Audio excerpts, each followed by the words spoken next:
Hello everybody. I decided to do the video a little earlier in the day. Since that's probably better. Okay. Oops. So, the reason for me not putting on a video last Thursday, in fact, is because it was spring break, and when I'm on break, I'm a pretty lazy person, and I really didn't feel like I wanted to do it, so I didn't. So, you'll just have to bear with that. You'll just have to settle for this on a Monday.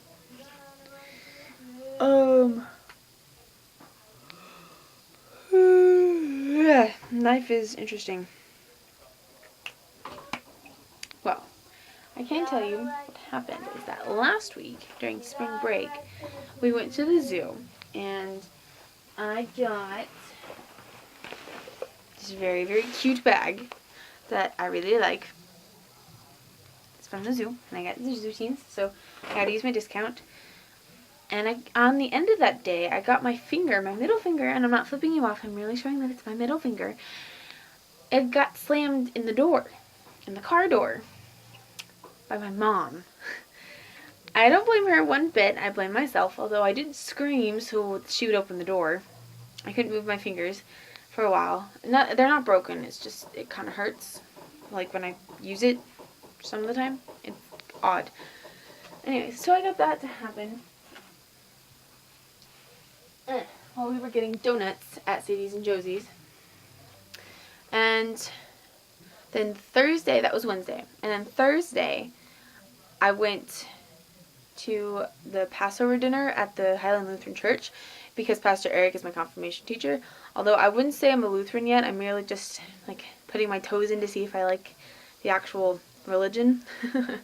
It's still Christian and all that, but still. So I went to the Passover dinner. Very interesting. I don't think I'll do that again. But Pastor just got a not a brand new, but a new Doberman puppy, and her name is Clover, and I like her. So I took her out and I played with her for an hour and a half. Like, I ran her and everything. So that was a lot of fun. I got to play with her, which was really nice. And then Friday night was Good Friday, and I had to read a dialogue of Simon Peter. So I was Peter.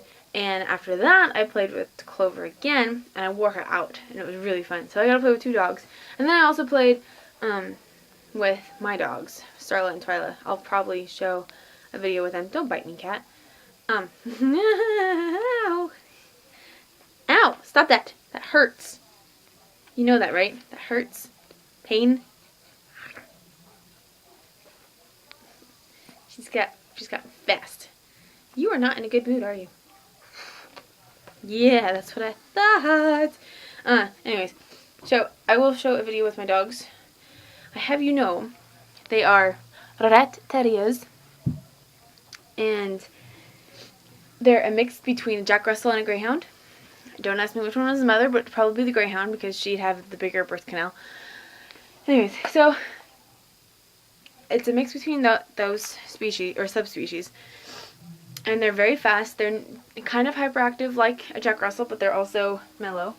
Or they can be. Are you going to be nice to me now? So, if you've not been in the huge dog thing that you're into dogs, you wouldn't have heard of a Jack Russell. And they're not even in the books, which I found kind of interesting. I don't know how we learned about the rat terriers. I said Jack Russell, didn't I? Oh well. Rat terriers, and so we got them. My dog, that was the deal. William would get one and I would get the other. Of course, this was like 7 years ago, so I got Twyla, and she is the blue. She's got the bluish fur, and she's got big patches on her back, and a white strip between her ears to her nose. Her name is Twyla. She's the older of the two dogs. We got two girls, and they were the only girls in the litter. So we got the older sister and then the runt. That is Starla. Starla's supposed to be William's dog. At first she was going to be my dog because I like the puppies and I was happy with her. And then William's like, no, I want her. She's cute and all that. So I let him have her. And then I took Twyla. I got to name them, which was kind of cool. So Starla and Twyla. And so I bonded with Twyla, and Starla just kind of got off. she didn't bond with really anybody. So I bonded with Twyla a little bit more than I bonded with Starla. And so we never really trained them at all. I mean, we signed up for classes at like Petco, but we didn't follow up on them. We didn't learn about any books. My mom wasn't really involved with them. Of course, she bought them. So I don't know. I'm really into the animals and training and making them so they're more pleasant animals within our environment, because we're in a human society that we're the only society, actually, species that actually takes care of other species. Like the cat's fine. You'll grow with the cat because personality is so strong in the cat and in the person that they'll just mingle together. With dogs, it's completely different. Dogs are a little bit more dependent. They do have a personality, however, but they're not as strong in personality. I mean, they'll love you unconditionally as long as you don't abuse them, because if you abuse them, I kind of want to kick your ass, because I value the life of an animal pretty close to the value of a person, but that's just me personally. I'm not dissing you in any way, shape, or form. I've learned how to do that, because sometimes I push my opinion on people. It's not really diplomatic, so I think I'm going to stop doing that, or at least try. So I hold their value of life pretty high up there with to standards of other human beings. So when you abuse someone, basically you're abusing another person. They can't say anything because they don't speak our language. They don't have the same thought process. Their brains are not as well developed as ours. And they show just as much emotion though, through their eyes. The eyes are the windows to the soul, or whatever like that. And it's insane to think that it's mean, it's rude, it's deteriorating, it's wrong.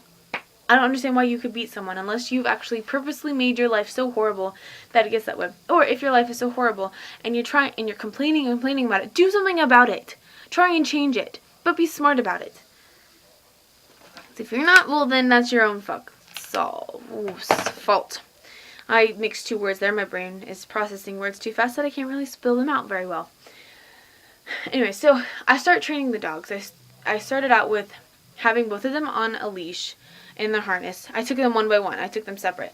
I took Twyla first, then I let her out. She was the more obedient of the two, so I would call her, she'd come back, and she'd stay on the property more. Now, when we let them out, since they're in their little pen outside, when we let them out, they would just go running off the property. They just go straight to the road and run down the road either way.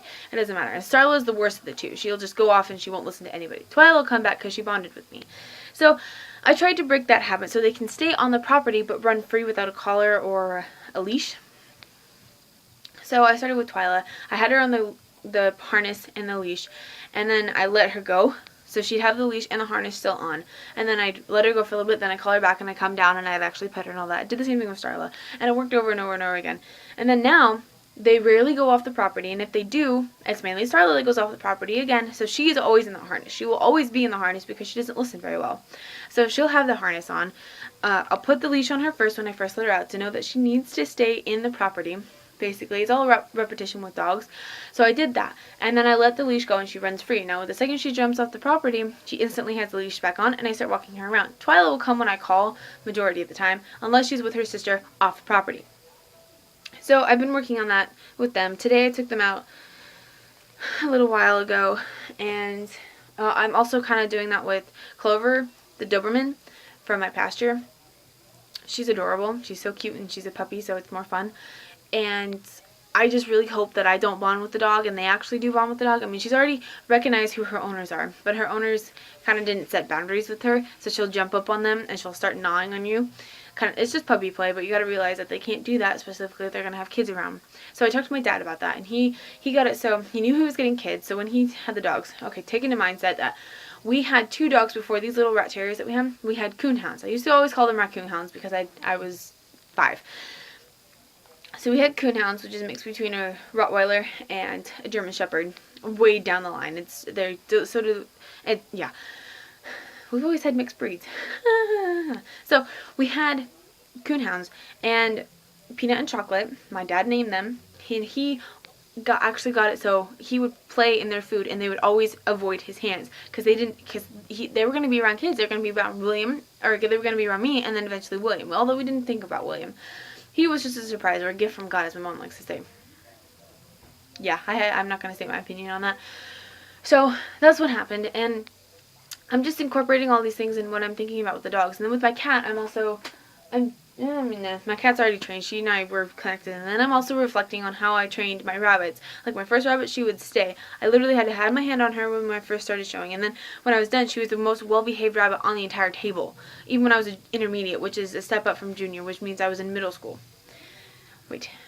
Yes, I was in middle school. Junior is when you're in elementary school. Middle school is intermediate, and senior is senior. When you're in high school, you're a senior. That's what I meant to say. Okay, so I trained that first rabbit, and funny thing about that rabbit, the first rabbit I had, her name was Annabelle, and I got her the day that the second two of the dogs, the coonhounds, Peanut died first, and then Chocolate died. And the day Chocolate died, I got Annabelle, which is my first rabbit. And so I immediately bonded with her because, like, she's fuzzy. I could hold her, and she did scratch a little bit, but she got out of that. And then I got a second rabbit. His name was Moab, and I got him on Easter. Fun fact, he was a Dutch, and I don't know, I made this face that I got my mom to buy him. So he was there. I didn't train him that well because he wasn't a dwarf. Oh, by the way, the first rabbit that I had, she was a Netherland dwarf. So she was only about this big, so she was cute and cuddly and furry. So I liked her. And then I got the Dutch, which was okay. I mean, he wasn't really quite show quality because Annabelle was so fantastically well trained and everything. So I didn't really devote as much attention to Moab as I should have when I first got him. Plus, he was kind of abused, and I don't know. So I was drawn to him, so we got him. And then it turns out his birthday is the day after mine. He was born October 15th, and I was born October 14th. You know, there's a little bit of an age difference, but still.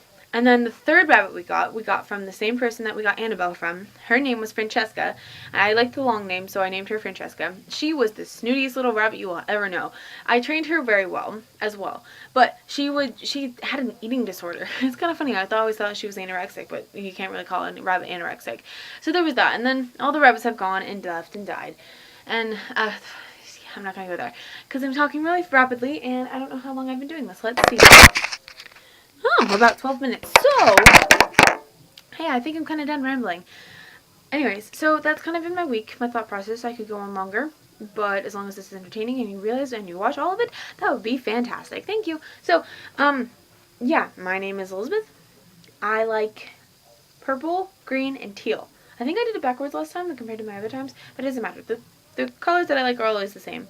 So, yeah, purple, teal, green, teal, purple. Yeah, anyway, you get it. They're still the same colors. So, yeah, au revoir.